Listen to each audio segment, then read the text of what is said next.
staff or the coaching staff moving forward? Are there going to be any changes at either one? Yeah, we'll take a look at everything. Obviously, we're just getting through the season wrapping up, the exit meetings with the players. Lindy and I haven't even had a chance to sit down yet together since even talking to the players. But we're willing to do whatever we think it takes to help our team get better. So we'll definitely look at everything. Kevin, there was a report today that there might be a front office shakeup of some sort. I'm not sure. Elliot Friedman had it. I'm not sure in which you're staying with the organization, but in a different capacity. Is there anything you can say on that? No. I think what I just said to Paul, I mean, we want to get better. We'll look at everything. We'll have meetings with Terry coming in the very near future where we'll, as we would typically do after a season, review everything, talk about the roster, talk about everything in the organization, hockey operations, where can we improve, what do we need to focus on, and we'll make any decision we need to make that we think is going to help us get better.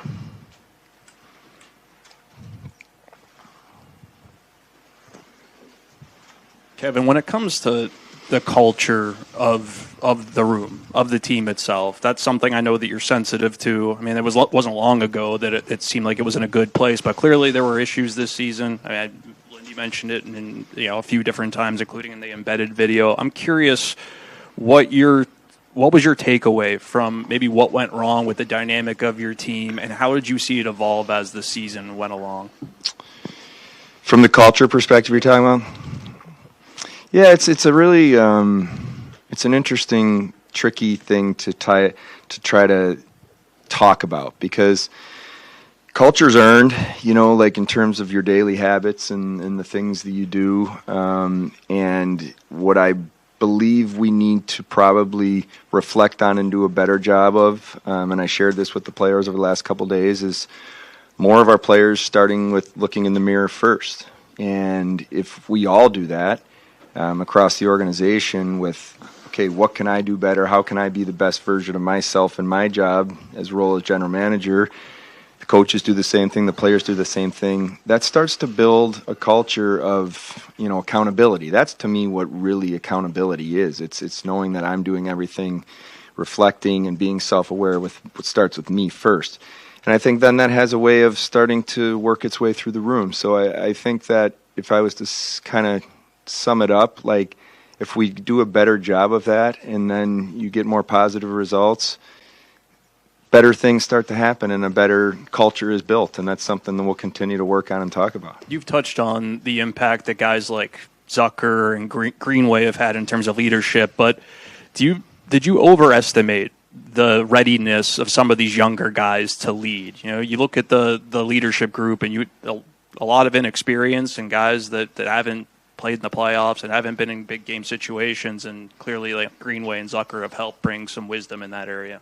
Yeah, I mean, leadership comes in all forms, and just because you have a letter doesn't mean, or just because you don't have a letter doesn't mean you're not a leader. So I think you hit on a couple really important players that aren't assistant captains, but they're really, really good leaders and critical guys in our locker room. So, I think there's a maturing that goes on in a learning process. I think Rasmus would be the first one to say, as a first year captain, you're finding your way, you're gaining experience in that role, and he started to find his own style, what works best for him as the year went on. And I think just being authentic and is kind of the message that I was delivering to the guys. And it's by committee. We need a lot of different guys leading. It's not just one player, and that's something we'll continue to talk about. Kevin, you from a standpoint of house cleaning,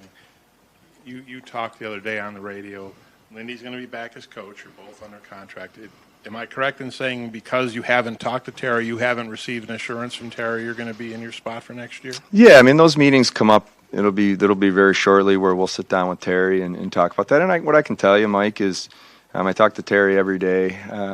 He's as frustrated as I am with the way the season went and where we are. And I'm certainly sure that he'll be asking me a lot of hard questions and why we are where we are and where do we go from here. So, but that's just, kind of the normal process that we go through. Players and coaches evolve. If you're back as the GM next season, how much does your mentality have to evolve into a level where you react more instead of building for the future? You've had that 8-game losing streak in November of 22. You mentioned in Florida with us the winless streak this year, how you might have handled differently.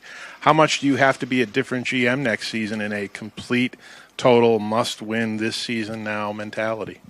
Yeah, it's a fair point. We have to win. We have to win, and we know that. I know that. The players know that. That's the only thing that's going to really matter at the end of the day. The words I say or what I explain or a plan I can lay out, but it's really just about winning. And so the reason I say that is because would I be more reactive to try to do something next year? Potentially, but you also still have to look at the big picture and weigh all that and not do something emotional or overreact in my job, because there could be a short-term bump that you're hurting your team long-term. So you do always have to balance that, but I understand the urgency then in what we need to do to win hockey games. What is your thought with Bo Byram? Would you like to wrap him up for a long-term contract, or would you more get him for another couple of years or two, see how it goes? What is your thought with him? Well, I think Bo had an excellent season. He's a Stanley Cup champion at a very young age and extremely talented. And when we traded for him, we didn't exactly know where he would fit or how. When we were willing to kind of make that bet to say, let's bring in a really, really good hockey player and let's see how it shakes out. So I think he had a nice season, did a lot of good things for us. And we're going to start to talk about that now as we get into the offseason. What makes the most sense for our team, just the way our roster sits, long-term versus short-term contracts. I mean, there's obviously salaries you have to look at and projections. So it's a hard question to answer, but I guess what I would say is he's a really good player and we'll be open to anything. Kevin, the final quarter of the season, like the last 20 games, there was significant improvement. From your perspective, just what happened over those final 5 weeks, and why did it take 60 games to get going and so forth? Yeah, I think we played. We did a little better job of playing the game the right way for bigger chunks of the game. You're not going to play 60 perfect minutes. No team does in this league, but we did a better job of not beating ourselves. I thought we did a little bit of a better job in the last 20 to 30 games in terms of just being situational awareness. Where are we? Where's the clock at? Where are you in your shift? Where are you on the ice against the other team's top line versus fourth line of maybe that's not the time to make a play or it is the time to make a play. Like those type of things, I thought we did we had a better commitment and a better understanding and better buy-in to that. So unfortunately, it's hard to chase points late in the season, and we played some good hockey down the stretch, but it was too late. Lindy, you arrived with a lot of confidence and determination to turn this thing around. Where do you think you fell short in maybe underestimating culture, or what needed to get done as the season began? I still remain very confident. I mean, I'm angry with myself for not getting the job done. A realization now I've got a lot better take on the players. I mean, there's lots of different reasons, as Kevin mentioned. But we don't have to break down every segment of the season, but I didn't think we started well enough. Our inconsistency, hurt us as the season went on. Win 3, lose 3. To answer even at the end of the year, just the previous question, we became. I think there was a lot of things that played into it. We got terrific goaltending. We scored more. There was a lot of games where we could outplay our opponent, but we didn't outscore them, and we didn't score timely goals. That hurt us. This last segment, we had a combination of a lot of good things going on. We had timely scoring, we had good special teams, and we had good goaltending, which led to a good, consistent run where every night we were in a game that we felt we could win. And when you play like that, you get to win on a consistent basis. We just, throughout the year, early in the year, we had trouble with adversity. I think I talked a lot about that. Later in the year, I think we dealt with high-pressure situations better. I think even, just look at the last game. It was a game that probably early in the year, we might have found a way to lose. But by the end of the year, we were a team that was able to push through and win games like that, where pressure mounted inside the game, and we were able to push through and win. But we just didn't get there quick enough. Kevin, were you aware of Josh Norris's oblique injury at the time of the trade? We were. I would say that he had been cleared to come back and play, and once he got here, I would say that there was a feeling that maybe he'd come back a little bit too early from that. I don't think it would have changed anything in our mind of making the trade, that's for sure, because we did this for long-term reasons. But we were aware of it, and then unfortunately, it was so quickly when he got here, re-injured it, and it's almost like he had to start over. Those are tough injuries, and he's doing much better. He would have been very close to being ready to play if we were still playing, but we did know about it. Kevin, we've had this conversation at these venues multiple times. The idea of spending to the cap, it became a big talking point. You think back to the Skinner buyout, different things, but you look at the playoffs this year, and none of these teams in the playoffs are more than $1 million, $2 million from the cap. And your reasoning behind that has always been the narrative of you have to have room to pay your guys. You have your RFAs coming, and now you have Peterka and others coming. How much potentially, when you talk to Terry, might be we have to, with the cap going up and with some of these guys, we have to be much more of a cap team than we've been to be competitive given the landscape of the league? Yeah, I think it's the cap's a magnet to some extent, and over the last number of years too, with just the way we're coming out of COVID, and there were a lot of teams right there. We were in a different place just based on how we were going with youth, and we had a lot of entry-level contracts. So what I was probably trying to explain was that you're not just talking about the next season. You're always, in my job, you're trying to project into the future, and if you make a decision in the summer just on a 1-year focus, it could come back to really bite you a few years down the road, because now maybe you can't sign one of your own players to a longer term deal. So that's, I guess, just philosophically, just to help you understand what I probably meant by what you were saying. So where we are now is in the next kind of, I would say, evolution of our roster, and where we've now had a number of guys sign. We have more coming now. This has always been kind of the year that going into next season where we felt we were going to be right around the cap, whatever that number was. So I would, and it's never been, just so you know, Mike, it's never been a talking point from Terry about cap or no cap. It's about, putting the best team we can together setting us up for sustainable success. And he's continued to tell me that to provide every resource that we need to win. And that's all I can ask for in my job. Kevin, Ukko-Pekka had some nice stretches, but he clearly wasn't up to the level of last season. Just from your perspective, just what happened to him, and do you still view him as your number one going forward? Yeah, I have huge amount of faith in UPL. Even my exit meeting today, with him, I was really impressed with his maturity and his diagnosis of his game and, his season overall. I have a ton of faith in him. I think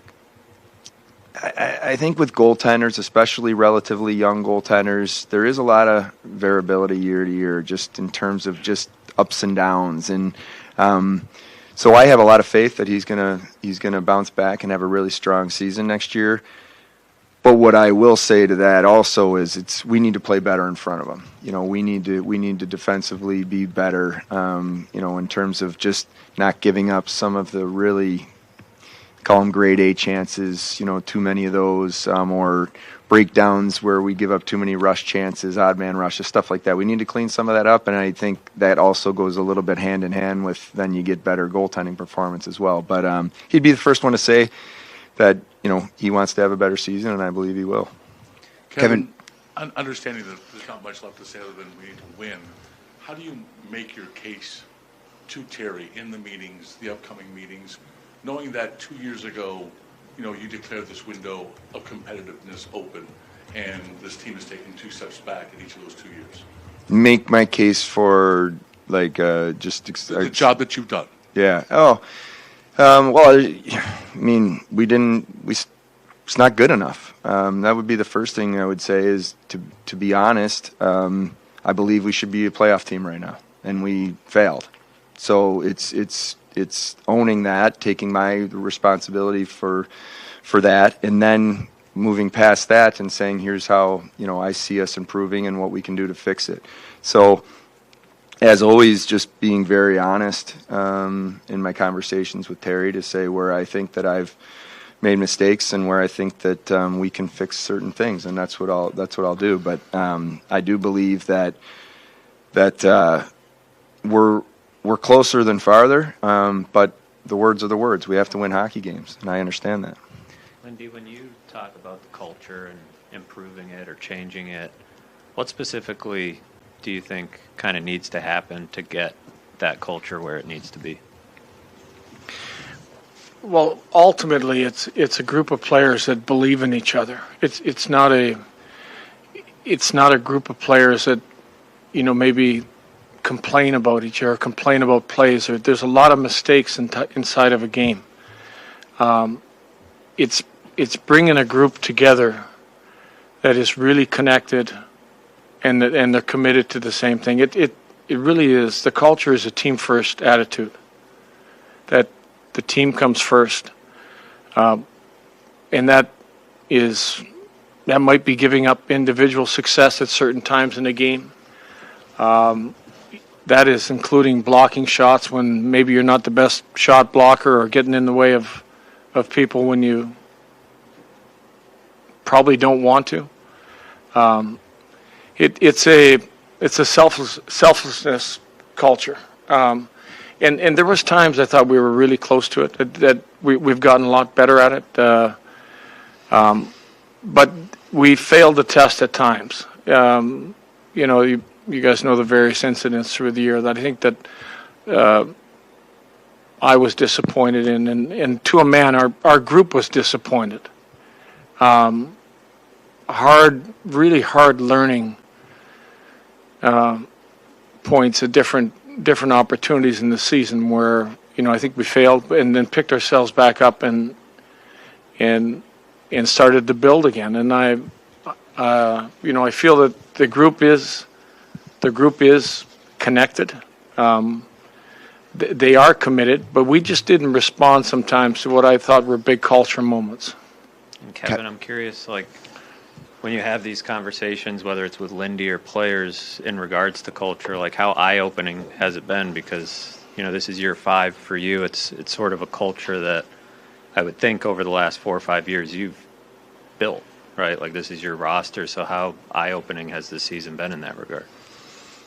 Well, I think there's a frustration out of all of us that we're not where we expected to be and where I believe we should be based on just the talent on our roster and what you look at on paper. And there's a lot of things that happened through the year that can explain why we ended up where we did, but we have to fix that. So for me, it's I guess, Matt, it's it's being honest and having honest conversations and making sure that we prioritize the right things, and that's the standard of all of us being at a high level and pushing each other to that level day in and day out. And that's all the things you do, not just at the rink, but away from the rink. And I guess that's the part that I just see us needing to take a step forward. And you're right. Ultimately, it's on me, and I'll do everything I can to fix it.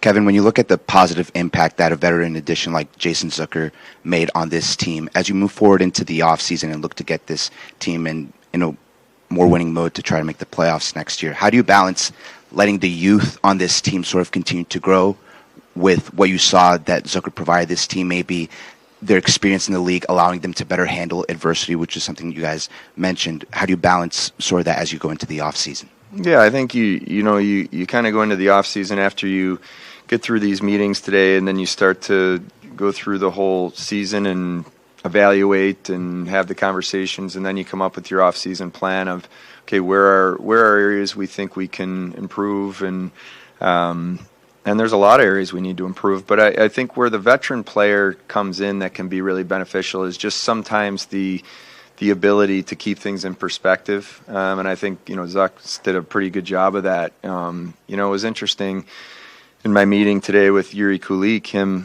he said Jason Zucker's the best person he's ever met in his life. He took care of him, and helped him move into his apartment. And so those are just little things that go a long way. And so if there's players out there, whether it's free agency or trade, that we think can move the needle and help us also on the ice, because it's great to have a good guy and a good veteran, but they need to be able to help on the ice as well. We'll certainly look at that, but it's a balance. I think the good news is some of our younger players they've been in the league a few years. It's not their first or second time through, and that's so that's something you balance as well. That just looking at that on paper, it's a guy like Owen Power, still relatively young player for age. Well, not relative, is a young player for age, but having been through the league a few times now, that's experience that's very valuable for him. Kevin, you have a lot of work to do, obviously, with your RFAs, but for all the talk we've heard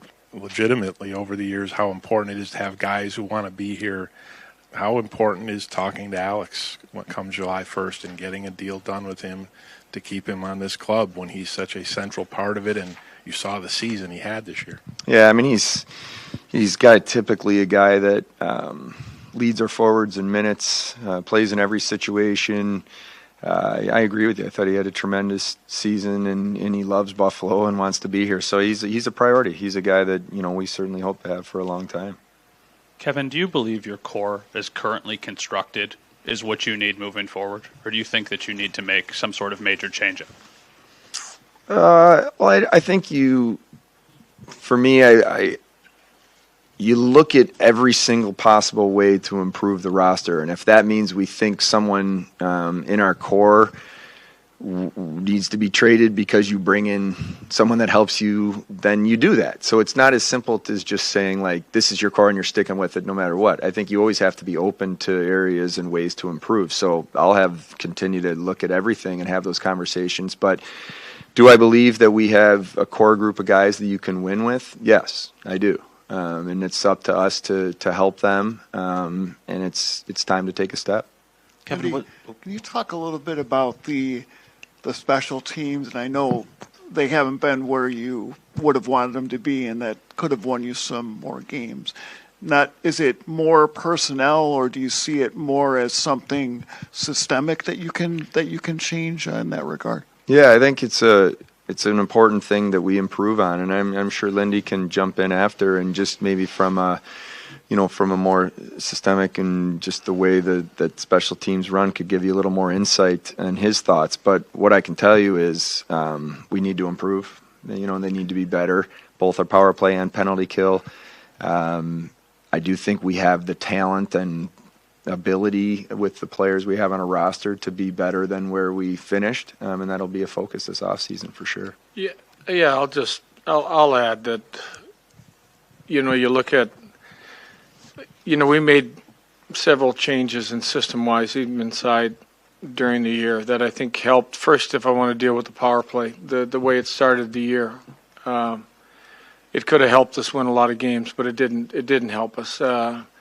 Inside those games, there was opportunities, good opportunities that we didn't finish, but it didn't get the job done. I think the latter part of the year, the last 40, with moving some pieces around, getting a little bit more motion on the power play really helped. And I think the numbers prove that out. I think probably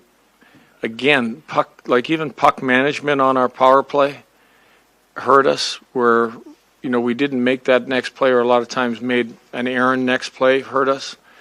And with the penalty killing, I think the same thing early in the year. What was was failed clears. Having the puck on our stick and making that errant play that didn't get us out of the zone cost us dearly. I think losing Greenway was a part that he was probably our top penalty killer. Hurt us.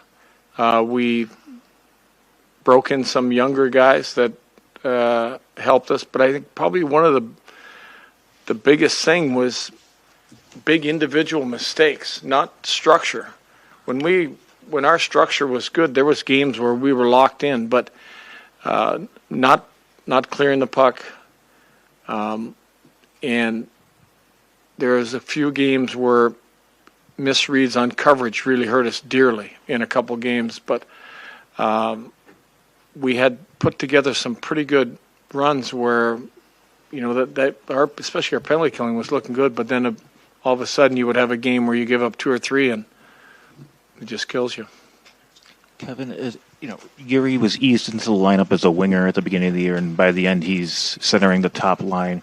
Just what did you make of his maturation, and why did you send him to Rochester? Well, I think Yuri had a tremendous rookie season overall. To me, he's definitely a center. Sometimes guys can slide over the wing, but I think long term and ultimately he proved, in his rookie year that he can play center. He's a very sound defensive player. Lindy had him a lot of nights matching up against the other team's top line, and that's a pretty, hard thing to do as a 20-year-old in this league playing center. So impressive. The thought process on Rochester is, they think there was a chance for him, an opportunity to play in the Worlds, which would have been a great option as well. But when I really kind of thought this through, he's 20 years old, and I feel that Rochester has a really good team and a opportunity to do something really special. And my expectation for our players is that we're going to be playing, into June over the coming years, and I want our guys used to that. And I also think if there's a chance to win a championship, and they go down and have success, I think that would be great for Yuri's development. And he also spent a couple years, and we had a great conversation. Lindy and I spoke to him immediately after the game just to explain, the thought process and why and what we thought this could do for his development. And and then meeting with him again, today, he had a big smile on his face and said he can't wait to play in the playoffs and go and, do that. So I think it was it was just part of the thought process is what makes him be the best player he can be. And we just thought this would be a good opportunity for him. I know you mentioned that. I'll just add to Yuri if you want. Again, you go back to the early part of the year where we slid him in the middle when Tage was out.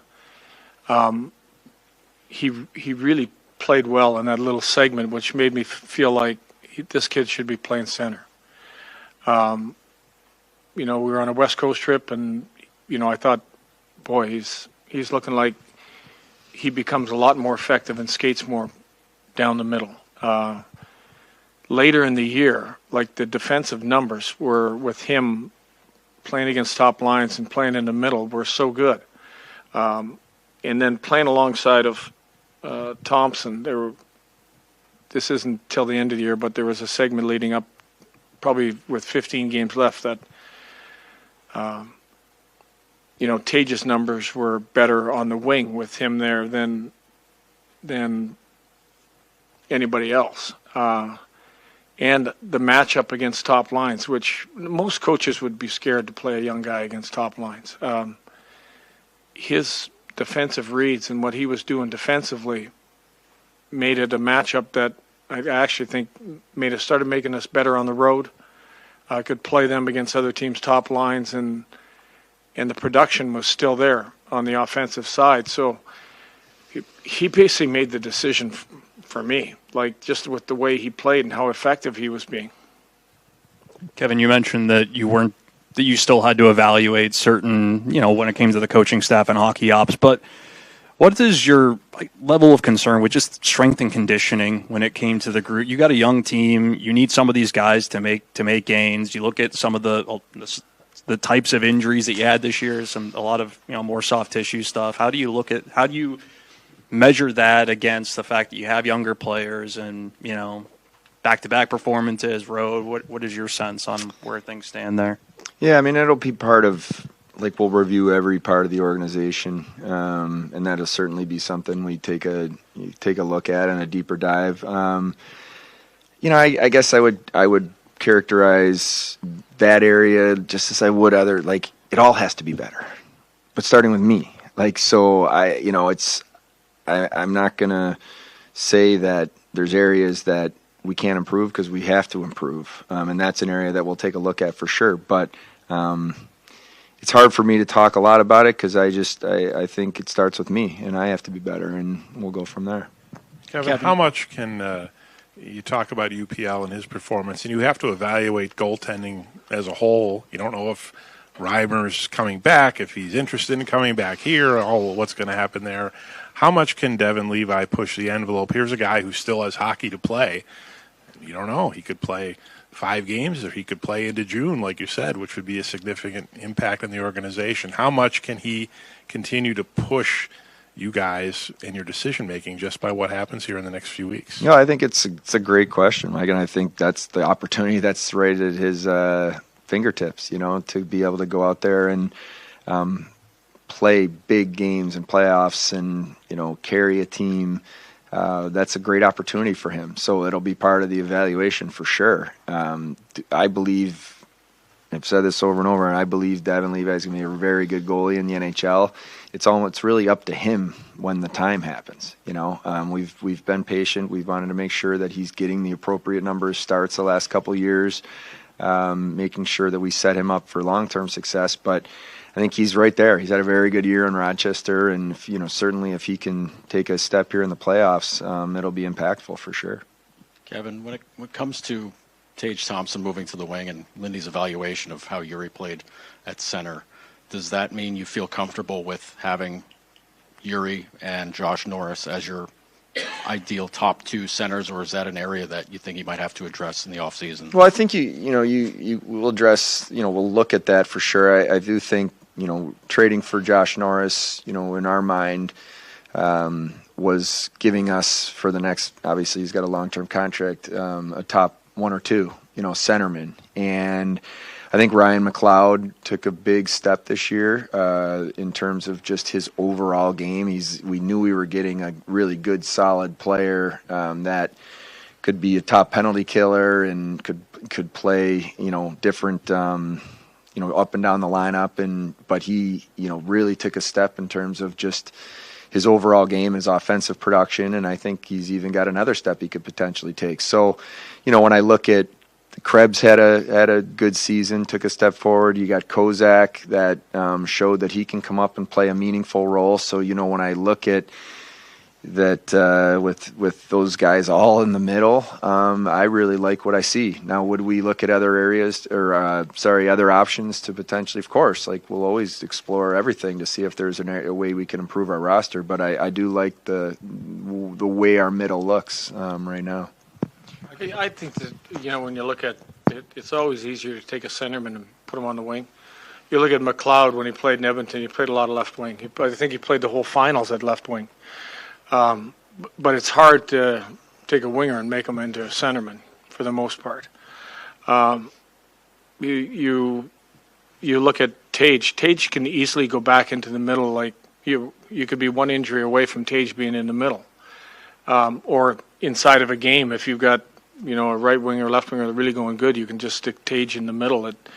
It's the option that is a really good option to have. And Yuri is, I maybe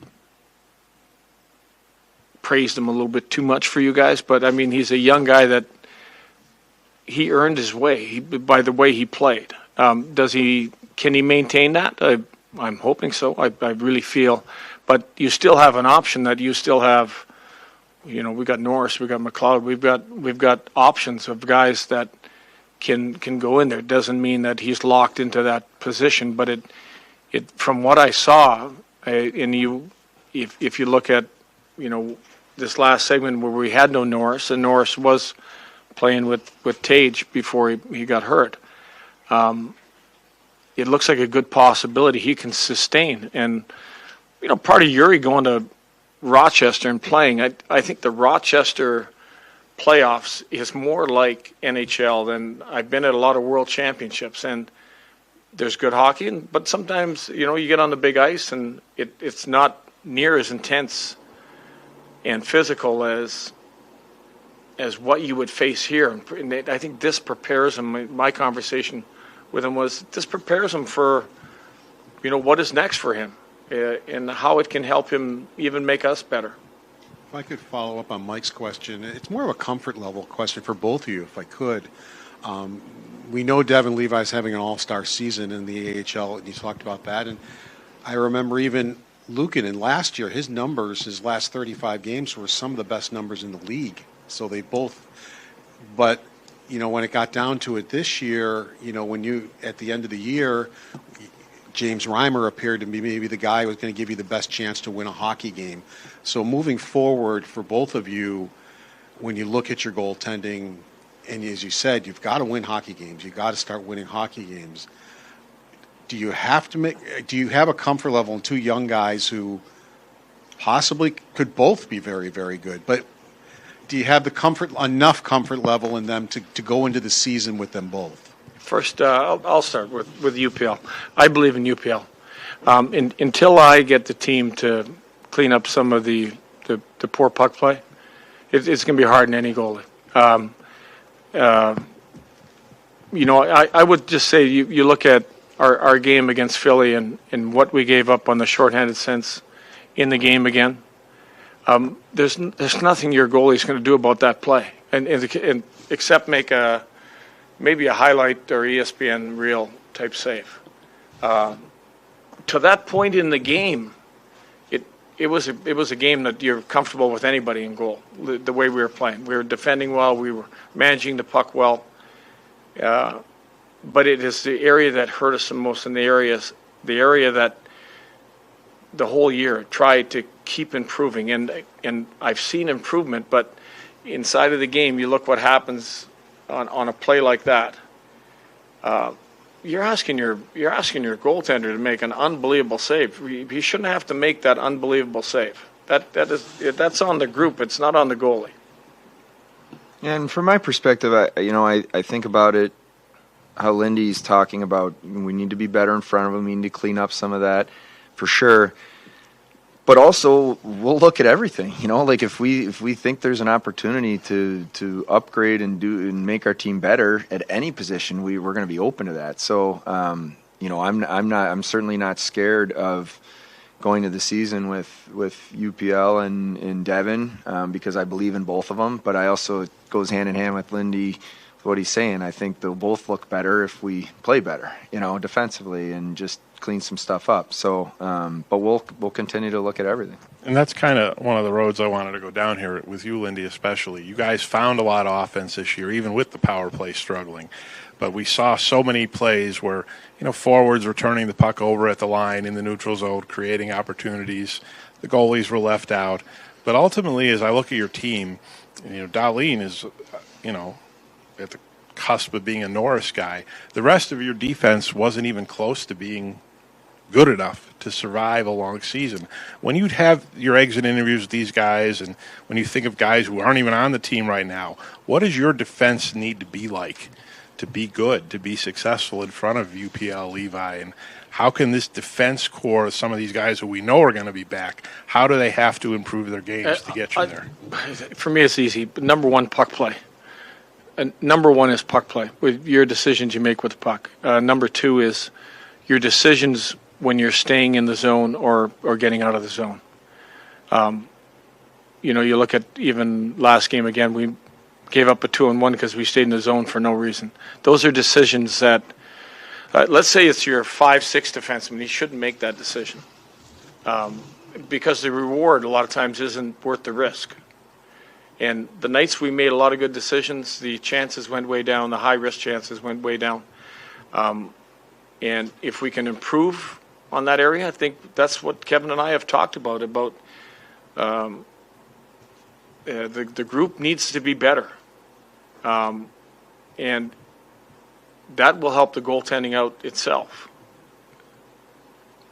Kevin, we haven't talked to you since you signed Jacob Bryson, and obviously there's not a lot of roster spots to go around on this team, and you've kind of delayed some of the talks on the RFA. So I'm just curious what the thought process was of locking him up at that time.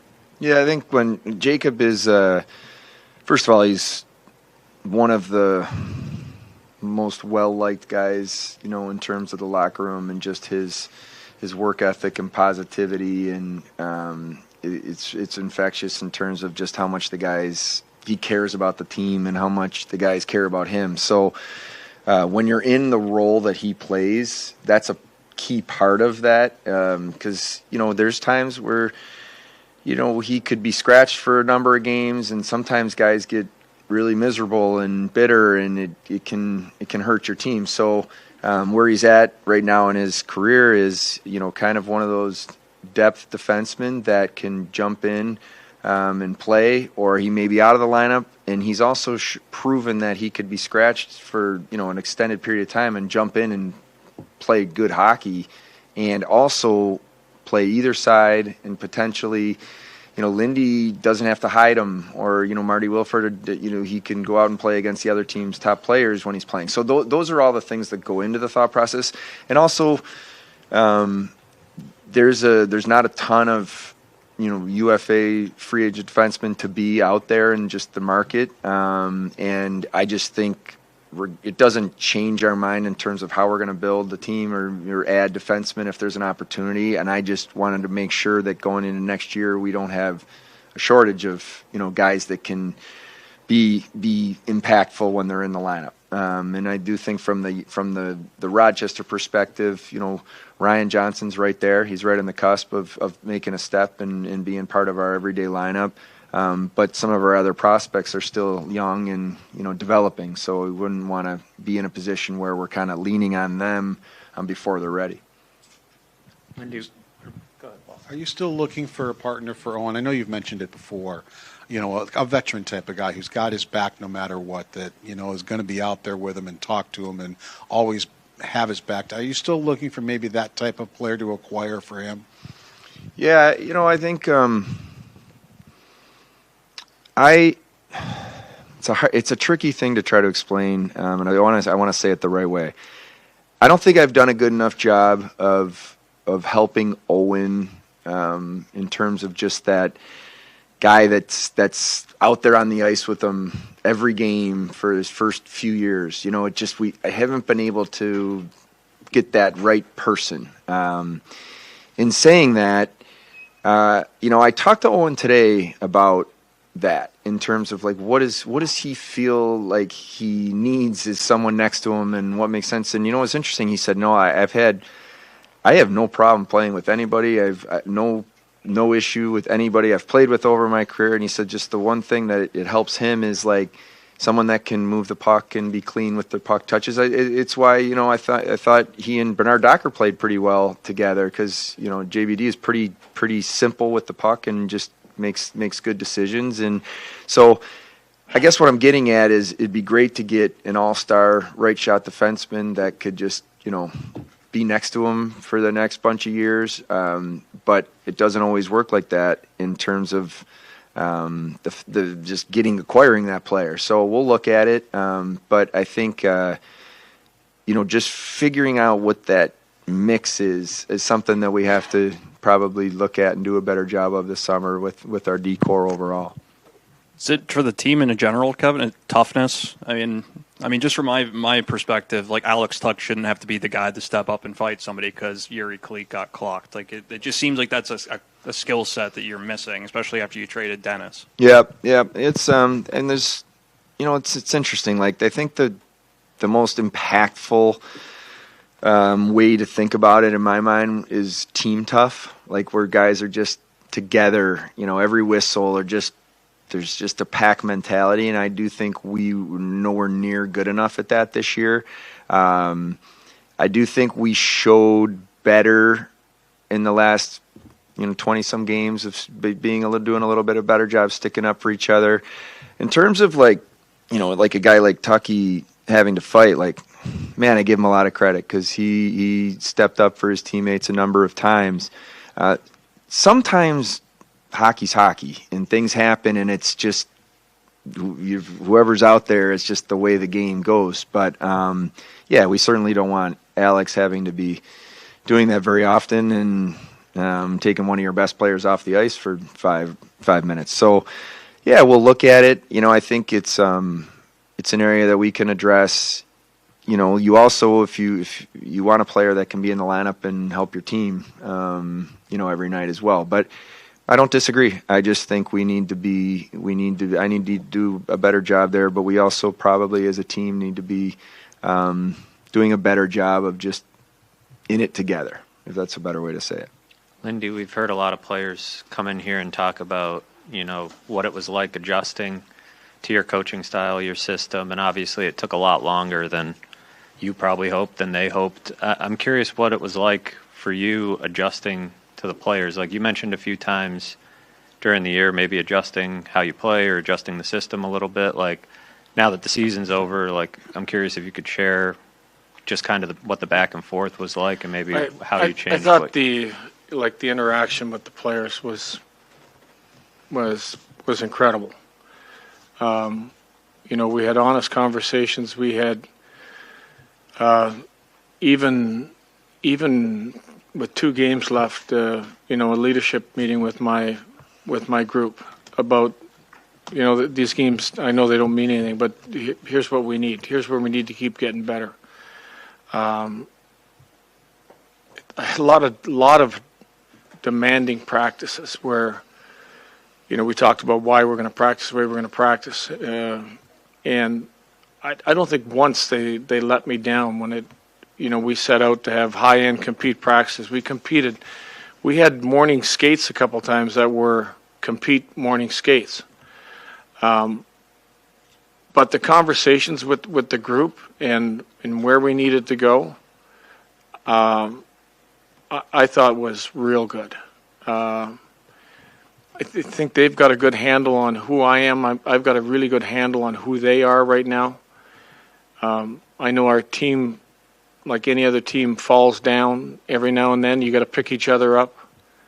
And I think we got a lot better at picking each other up and moving on. The part was just moving on. We got to move on. And I think the group got good at that. Kevin, when you look at what are you going to be watching in the playoffs that is relative to your team, I look at how everybody thought this was a year you could take a step up, and other teams stepped down. Boston finally fell. The Rangers fell. And Ottawa and Montreal passed you.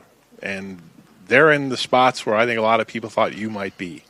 So when you watch these playoffs, what are you going to take from these teams that are there, and yet again you guys are not? How can that play into moving to next season?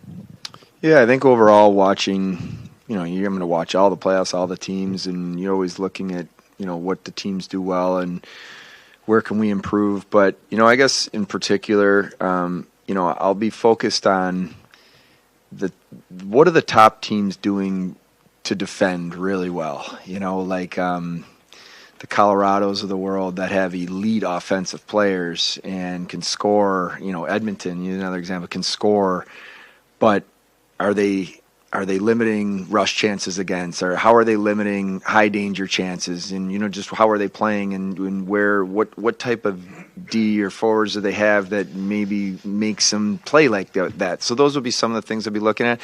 I also think I'm interested on the high skill teams, how much they're getting to the inside during the playoffs and are getting to the net and scoring greasy goals and dirty goals around the net, because it's great to have, highlight reel 3-on-2 backdoor tap-ins, but you don't see much of that in the playoffs. So I'm curious, when I watch, okay, now how can I take some of the stuff I'm seeing and talk to our players about that, because I agree, we shouldn't be where we are right now, and we need to change that.